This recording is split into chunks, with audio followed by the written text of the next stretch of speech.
She's like a sickness in my brain, a vision standing by the window pane. She ripples through the blinds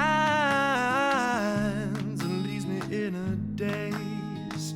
It's in the way her body moves me, the way she grabs me and intoxicates, until the signals in my mind forget to operate. Fragile skull. I take my pleasure from my alcohol. She'll never give you any time at all. She just comes and goes, you know, and Hello everybody and welcome back to my channel. Today we are doing another coffee and crime time and we're talking about the recently developing case of Suzanne Morphew. Please forgive me for my casual appearance, or should I say more than usual casual appearance, because usually I'm pretty casual, but I did get a bad sunburn yesterday when I was outside doing yard work and it hurts to wear anything that's not very loose, and I couldn't even straighten my hair today because I couldn't lift my arm a lot. Hurts. So that is why I look like I just got out of bed. But the case that we're talking about today, it doesn't care what I look like, because we have a woman who's missing and needs to be found. At least we need to know what happened to her. And of course, there's a lot of speculation out there. Before we get started, I do want to have a word from our sponsor, and our sponsor today is the great and wonderful Magellan TV. Magellan TV gives you documentary movies and series that are worth watching. There are currently over 2,000 great documentaries on Magellan TV, and they add more every single week. You can stream them on your smartphone, your tablet, your smart TV, Apple TV, Roku, what have you. And you can do it all ad-free. Magellan TV was built by documentary filmmakers who share your passion for gripping true stories. And it's their mission to bring you the finest documentaries from around the world. And I know some of you have already signed up for Magellan TV, some of you have been considering it, some of you have even gifted it to your family members like I have. It's an amazing gift to yourself or to anybody else. But if you already have signed up or you're thinking about it, I have a really exciting recommendation for you. Crime Files with David Wilson is a series in which eminent criminologist Professor David Wilson hosts a new and innovative discussion show exploring Scottish crimes, covering a range of themes from the evolution of investigative techniques to criminal psychology. We kill the ones we know. I'm David Wilson, and this is Crime Files. In 1963, Margaret Guyon is a young wife barely in her 20s. Her husband Thomas is in the Merchant Navy and spends long periods of time away at sea. For Margaret, it seems Thomas's absences do not make for a happy marriage. Perhaps feeling lonely and neglected, she requests a divorce. Thomas refuses. Margaret then begins an affair with a 21-year-old admirer, Harry Burnett, who she'd met at work. Margaret left her husband and moved in with Harry here on Skene Terrace, but she soon began to realise that her lover had severe issues with jealousy. Episode 8, which was Crimes of Passion, is one of my favorites, and they're just a little bit under an hour each, so there you go. There's 10 hours of new true crime content that you can binge. 10 hours of gripping, interesting, new, bingeable true crime content on Magellan TV, along with many other documentaries and documentary series. If you're interested in checking Magellan TV out and you haven't signed up already, there is a link in the description box. Magellan TV is offering viewers of this channel 1 month free, no strings attached. You can cancel at the end of that free month, but I really don't think you're going to want to, because there's so much on there. There's no way you could get to it all in a month. No way. I think it's nice too, because Magellan TV is available to every corner of the connected earth, so there's not going to be restrictions based on where you live or your ability to sign up based on where you live. Something else I love about Magellan TV is it's very affordable. Information shouldn't be sold to us at a high cost. You can get Magellan TV for as low as $6.99 a month, $17.97 for a quarter, or $59.88 for a year. And that's why I said it makes a really great gift to yourself or someone else, because it's $60 and you or the person you're gifting it to has access to these amazing documentaries, with more coming every single week for an entire year. One-time payment of under $60 and you're set for the year. So I really like that. And even if you just wanted to try it by the quarter, it's under $18 for 3 months, which is really reasonable. All right, so remember to check out the link in the description box if you're interested in signing up for Magellan TV. Remember to let me know what you guys are watching because I love talking with you about it on Twitter or in the comments of these videos. I really like to see what you guys are watching so I can check out something I haven't seen yet if you have. Thank you so much to Magellan TV for sponsoring this video. Magellan TV is one of my OG sponsors, and I have no problem recommending them to you or anybody I know because I truly, truly believe in what they have to offer. And thank you guys so much for listening to the sponsor. Let's get started on the video. As far as the Suzanne Morphew case goes, there is very, very, very little information available out there. It's almost astonishing how little information there is, and I think this is being done purposefully, but we'll talk about that in a minute. Well, we are back in Colorado. I don't know what's going on there. Something in the water, ley lines, what have you. But this state has been the backdrop for many of the cases we've talked about over the course of our time together on this channel.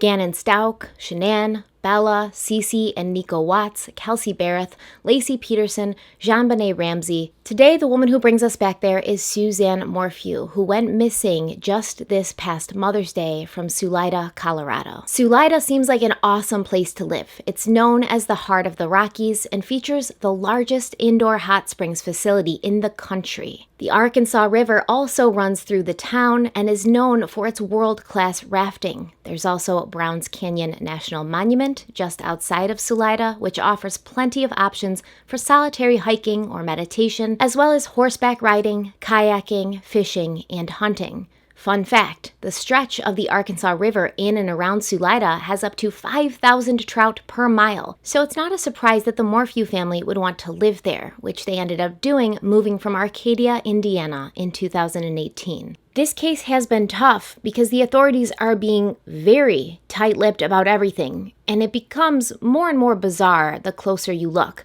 What I do know is the Morphew family looks like they could have been on the cover of a magazine. Suzanne was a gorgeous 49-year-old woman, fit, tan, beautiful smile. She and her husband, 52-year-old Barry Morphew, were married in 1994, and together they had 2 daughters, Macy and Mallory.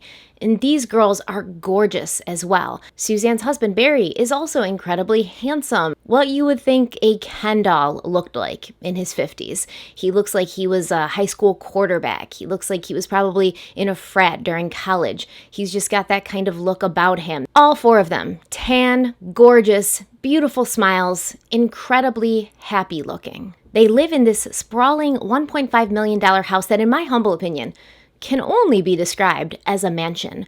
This video from CBS Channel 4 in Denver showcases just how remote the home was, surrounded by trees, mountains in the distance, and really no neighbors in sight. Initially, it was reported that Suzanne's disappearance was brought to the police's attention by a neighbor, 70-year-old Janine Ritter. Ritter called the police at 5:45 p.m. on Sunday saying that Suzanne had gone out for a bike ride earlier that day but hadn't returned yet, which did cause some people to question how she would have known that, considering that their houses weren't exactly right next door to each other, as the early articles made it seem. When I first read the articles on this, it really made it seem like they lived in a housing complex, kind of like mine, where all the houses are right next to each other, where you can kind of see into your neighbor's window from your window. But that's not the case, as we can clearly see from that video. Now, it seems that Suzanne's daughters were the ones who called Janine Ritter saying they were having a hard time reaching their mother and asking if Janine could check on Suzanne, which leads us to our next question. Where were Macy, Mallory, and Barry Morphew on that Sunday? It's reported that Barry Morphew owned a landscaping company when he lived in Indiana, and currently he was a Chaffee County volunteer firefighter. So he owned this landscape business when he lived in Indiana, and then when they moved to Colorado, he became a volunteer firefighter, but he also did some landscaping and work like that on the side. Relatives told CBS 4 that Barry had been in Denver that Sunday, 150 miles away from his home, taking part in some type of training allegedly connected to his work as a volunteer firefighter. Now here's the next piece, and this is the one thing that I find incredibly suspicious above all. County Fire Chief Robert Bertram was asked to confirm this story, and he was able to confirm that Barry is one of the 40 volunteer firefighters in the county, but as far as this additional training taking place in Denver, Bertram claims he's never heard of it. He said, quote, "Due to the pandemic, our firefighters have not been attending any trainings sponsored by us." He added that sometimes the firefighters will pay for training courses on their own, but he had heard that Barry was in Denver working on a landscaping job May 10th. According to Fire Chief Bertram, once the Morphews moved to Colorado, Barry continued working on landscape projects freelance due to the high demand of construction work in that area. And he also said he'd never known the man to be dishonest, saying, quote, "If Barry Morphew tells you something, you believe it." Barry and Suzanne were both well-respected, well-liked members of their community and active members of their church, and according to many who knew Suzanne, it was common for her to go on a bike ride Sunday mornings before church. Now, Macy and Mallory also appear to have not been home that Sunday. It's unconfirmed, but Macy does have an Instagram profile she's quite active on, and she has a pretty large following. And on May 9th, she posted this picture of herself with the location Idaho and the caption, "Mountain Getaway."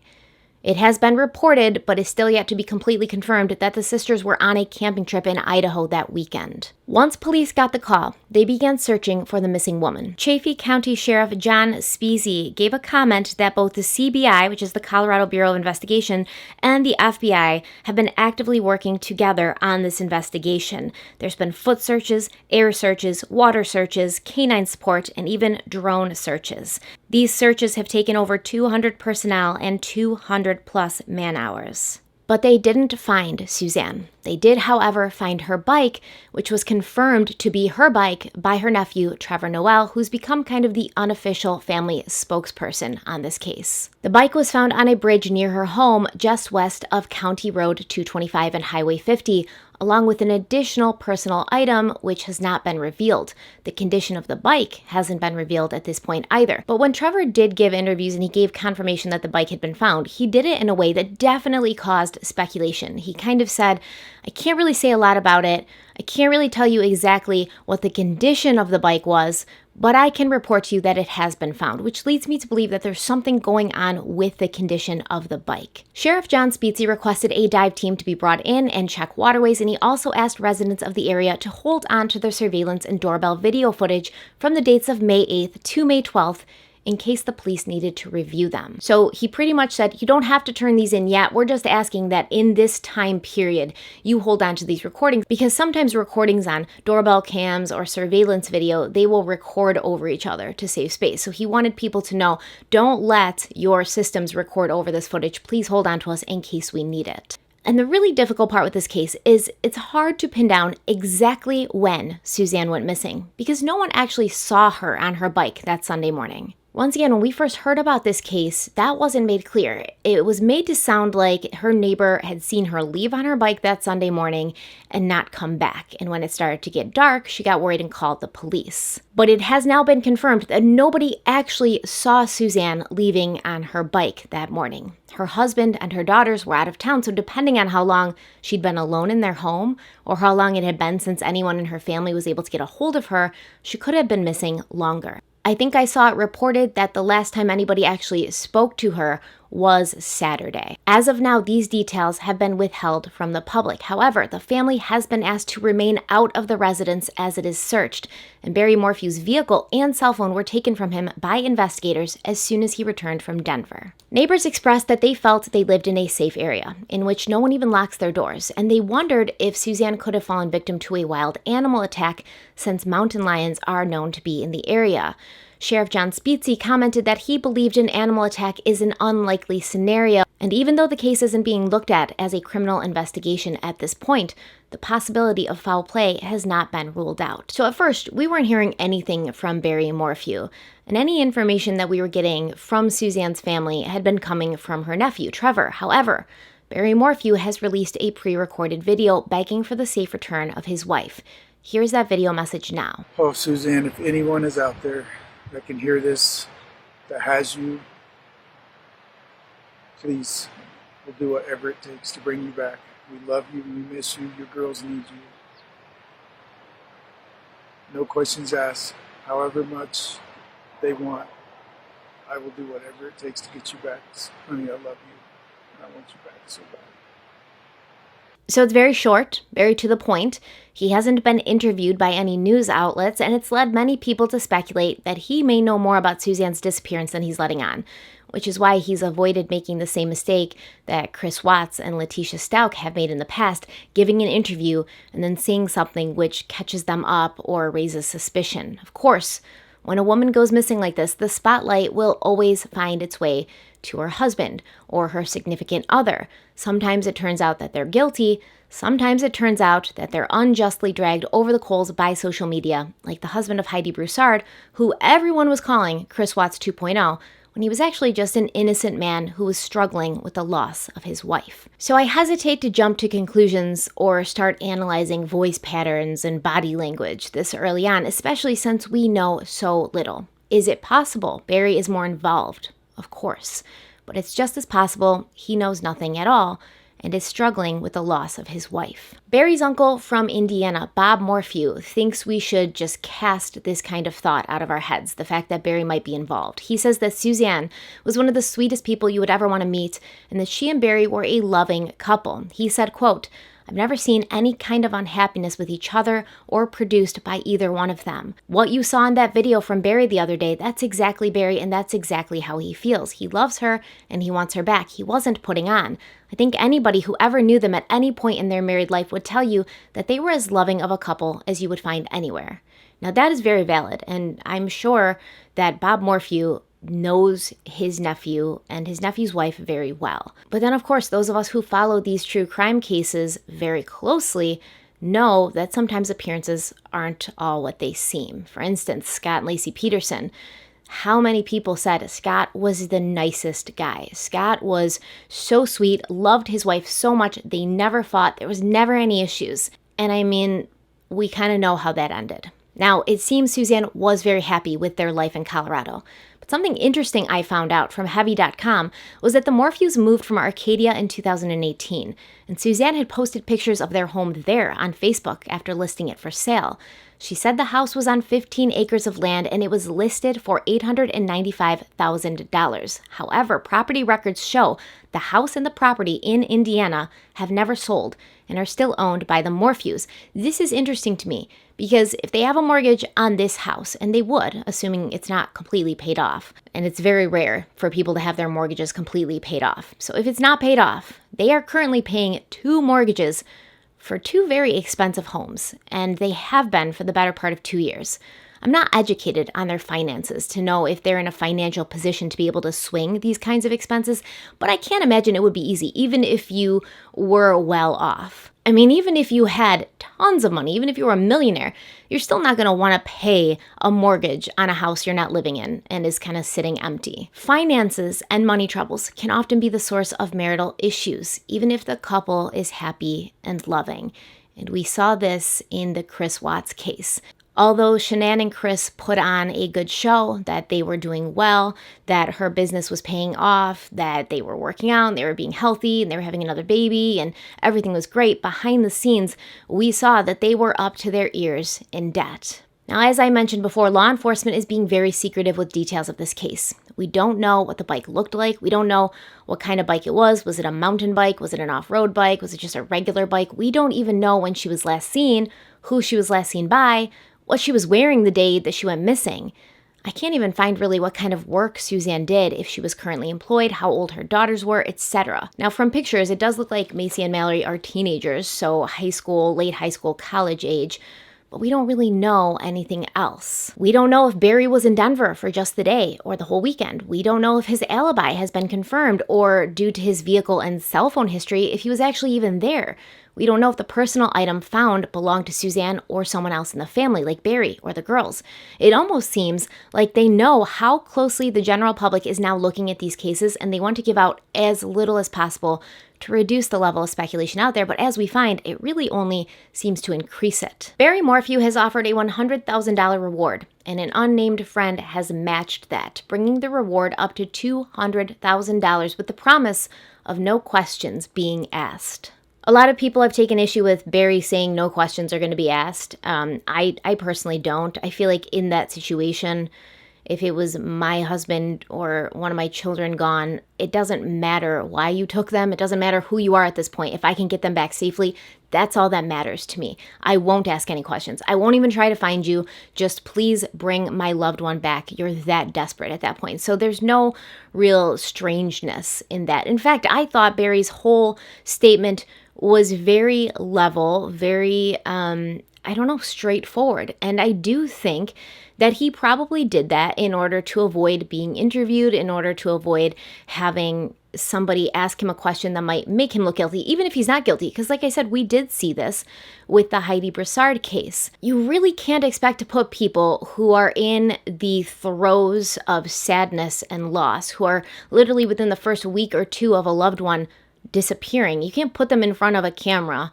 with reporters and expect them to act completely natural. Although I do like those interviews, because if somebody is guilty, like Letitia Stauch, it's pretty evident when they're talking to a reporter, but it can also seem like somebody is guilty or has something to hide when they're just in fact mourning and confused and desperate and lost. Now here are some speculations and rumors that have been floating around. A YouTube channel called Crime 411, run by a woman named Melissa Marquet, claims a source told her that Barry had a mistress who was part of a hunting group Barry belonged to.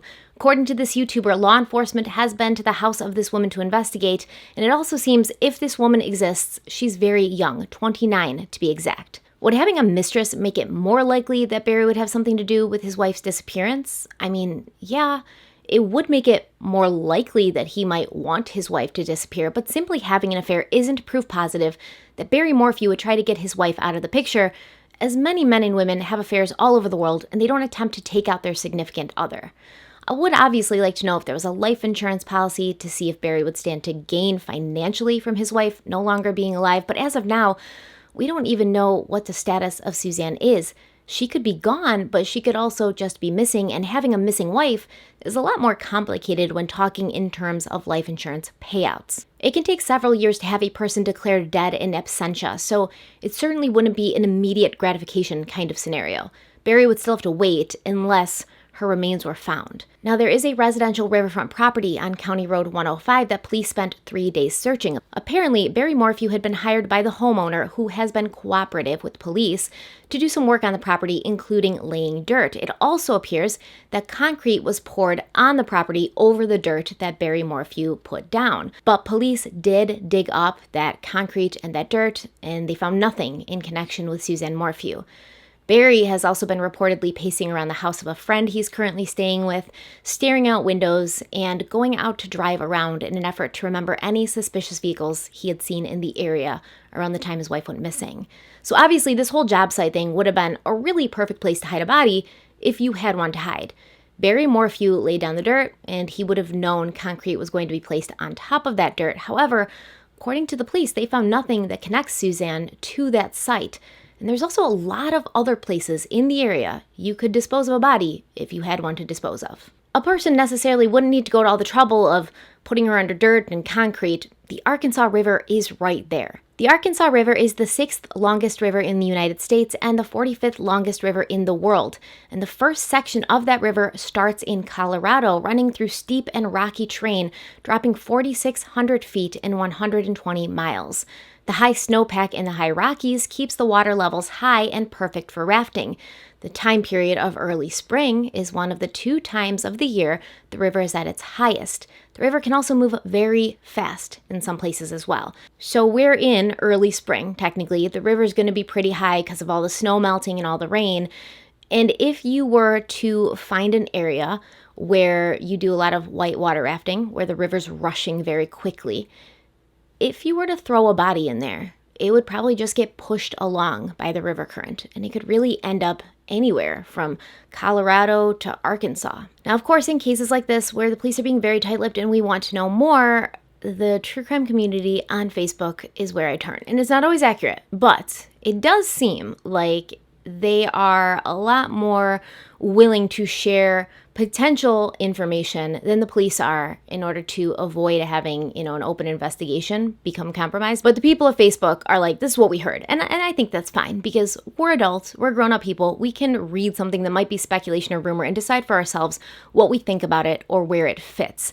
The police think that we're all a bunch of crazy people that just, talk about true crime on the internet and speculate and try to run witch hunts for people. And some channels and some blogs and stuff are like that, but I think the majority of them are not. So I do like to go to Facebook. It's the only reason I go to Facebook now, to just check in and see what the community's saying. The community of people who follow these cases better and more closely than anybody, and they have their ear to the ground. So one of these posts actually looks like a screenshot that came from another YouTuber's video. I'm not going to say that YouTuber's name because there's no point, but it says, "You and every other YouTuber are not fact-checking in this case. KOAA said Barry was at FFT. Those words never came from him. Barry's statement was he was in Denver since Friday on a job site, and he was. The daughter does live at home and are with their father standing by his side. He has taken and passed a lie detector test. Both sides of the family are supporting him and the girls. Her friend talked to her on Sunday morning when she said she was going on a bike ride. The text about call the police if I don't come home, false. I never heard anything about that. Both Barry and the girls had spoken with her on Saturday. A tip from a person who lives by the site, they were lied them." What? A tip from a person who lives by the site, they were lied them. I don't know. I think this person's saying that they were lying. A tip from the person who lives by the site, they were lied them. They only because they knew it was his company doing the work there on that Monday of the 11th, and it was his crew. The work was pre-scheduled. Nothing was found. Law enforcement is not telling us about the other reported lead of a woman being possibly abducted around that time in that area, and that Suzanne had complained about a man to her family. Barry's video when he said, "I will give or do anything," is because of that report. Law enforcement is not sharing. Everything being put out is false. I am only telling out of respect and recheck what you are putting out. I've sent you an email which shows on the sheriff's page about the abduction report. The man is not involved. He has 100% cooperated. Everything has been false info, and the media is too much of a coward to correct themselves. Okay, so I don't think the media has said anything to suggest that Barry might have been involved. I mean, maybe to suggest, but they haven't come right out and said it. And if it's true that all of these facts we've been getting are completely false, and not just from one media outlet, but from multiple, then yeah, that is an issue. However, I would like to address this person and anybody that kind of has the same opinion. As a YouTuber who covers true crime cases, we can only really rely on what mainstream media is saying, since they're the ones that have connections to the police department, and oftentimes they're the ones who are in that city or that area when it's happening. So if mainstream media is reporting something that's false, or they're not reporting something that's true, we would really have no way of knowing that. So we just do the best we can, and we cover these cases and go through these cases just like the rest of you. The fact that the sheriff asked people to keep their surveillance footage from the dates of May 8th to May 12th is also a little strange to me.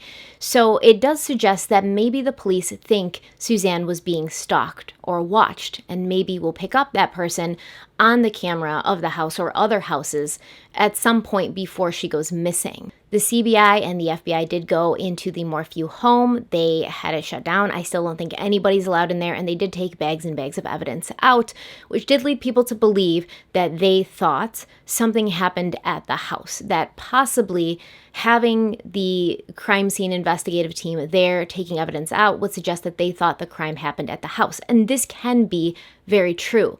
But it could also be true that they're just trying to get an indication of who Suzanne talked to, maybe go through her papers, maybe go through her emails, get the electronic devices, see if she was getting threats, see if she was getting phone calls, see if she was getting mail or something that would suggest she was being stalked or followed. And it's been about 2 weeks, so if the police really did suspect Barry Morphew at this point, I have to believe that he would be in custody. But at the same time, we see that's not always the way it goes, because Letitia Stout was walking around running her mouth for months before she finally got arrested. Sometimes they just want to get enough evidence to make a case against somebody before placing them under arrest. So it's exactly as the police and law enforcement and everything, they want it right now. They want us all completely in the dark, and we pretty much are. But this comment also says something scary, that there was another woman who was abducted from that region around the same time.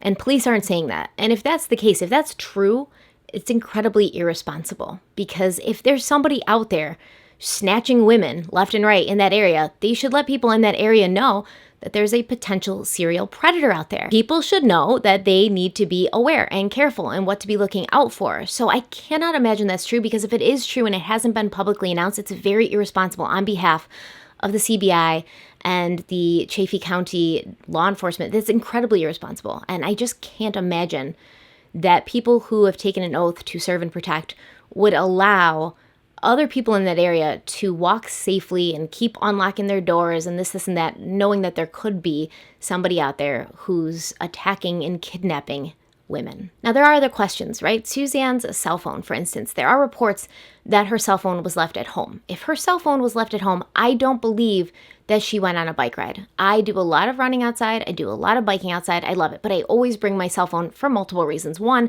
I want to listen to music while I'm running or biking, because otherwise it can get pretty boring, or a podcast or something. And two, because if something happens to me, I want to A, be able to figure out where I am if I got lost, or B, call someone. Like, let's say my bike gets a flat tire.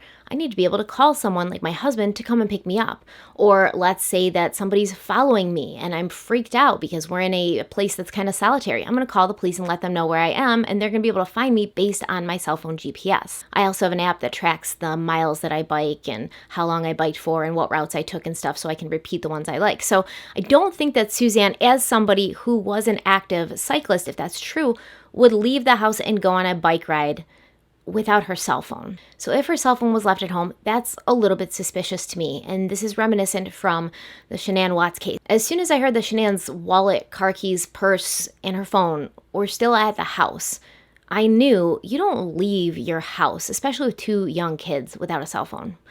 It doesn't make any sense. I hope some updates come out, and I hope it turns out to be more like the recent case of the Ohio teenager Madison Bell who went missing and was found safe than some of these other cases that we've been dealing with lately, like Gannon Stauch and the Watts case and Lacey Peterson, where it's just not a happy ending.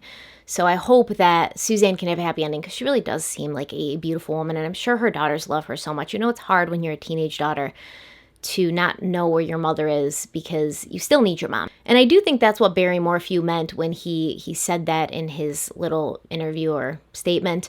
He said, you know, we love you and your daughters need you. And people were like, wait, your daughters need you? I don't need you? Who says that? And it's ridiculous. Like, as an adult, I love you, but I don't need you. I love having you with me. I love having you as my wife or my husband.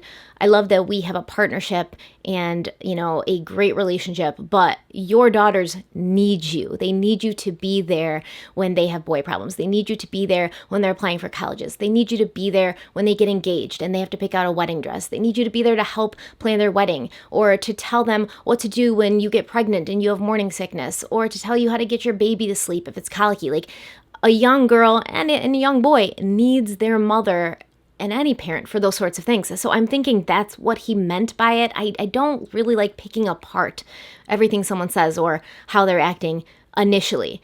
And with Letitia Stauch, I had this immediate feeling something's wrong here. This doesn't make sense. With this case, I don't have that initial feeling. I don't have that initial feeling that Barry Morphew is being untruthful or is lying to us or has done something to his wife. In fact, I think it would be so stupid at this point to even try to get away with something like that, because it just seems like, especially in Colorado, all these criminals are being held under much higher scrutiny now, because you had these things that kind of snowballed after Chris Watts. You had Patrick Frazee and you had T. Stauch. And it did seem like Patrick Frazee was kind of modeling himself after what Chris Watts did. So as a man in Colorado, I don't see you having your wife disappear and then coming up with, you know, this kind of story that maybe has some holes in it, like firefighter training in Denver during a pandemic when there's no actual classes going on. If that's what he said, if that's what he actually said and that was his statement and that's where he said he was, that's suspicious. But if that's not what he said and it's just misconstrued, then it's not really suspicious. But we need the facts and we need evidence before we start to jump to conclusions and accuse people of being murderers. That's all. I mean, I know we're all a little like raw from everything that's happened lately. And we want to see people not go missing anymore. We want to see people not be killed anymore. And it is a statistic that when a woman goes missing or is killed, it's usually somebody that she knows, sometimes and often a romantic entanglement of some kind. But we don't know anything about Suzanne. We don't know who else she knew, who she was friends with, if she did feel like there was somebody following her around. So there's too many questions, too many unknowns for me to jump right here in front of you and say, I think Barry Morphew is guilty. That would be irresponsible of me because I really don't think that. I don't know if he is or not.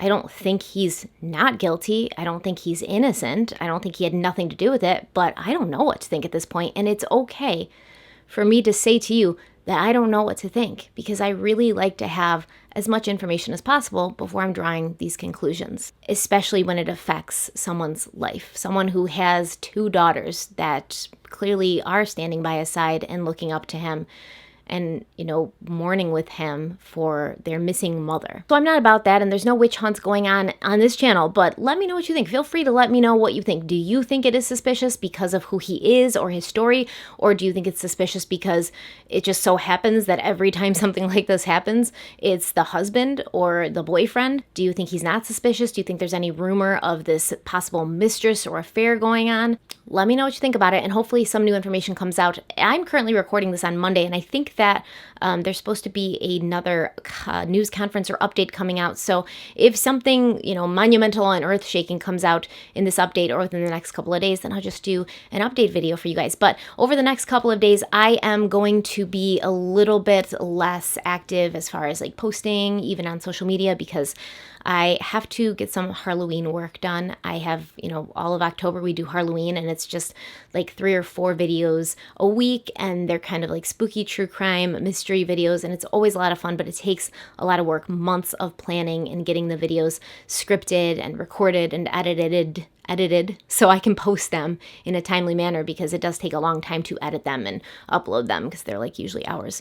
So I am working on that, and I'm also working on next month's serial killer series, which is going to be on Jeffrey Dahmer. So that's going to take a lot of time because I have 2 really good books that I'm reading about Jeffrey Dahmer, as well as some documentaries and things that I'm going to be watching in reference to his life and his crimes. And it's just such a really crazy case to unpack.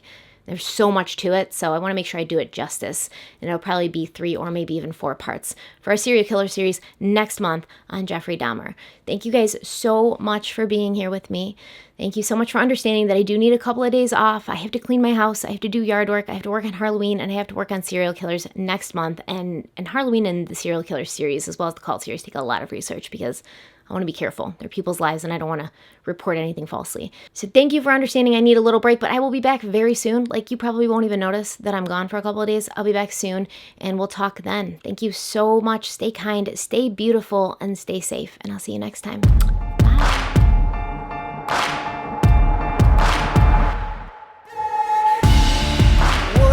Don't break now. And the bottle's going straight down.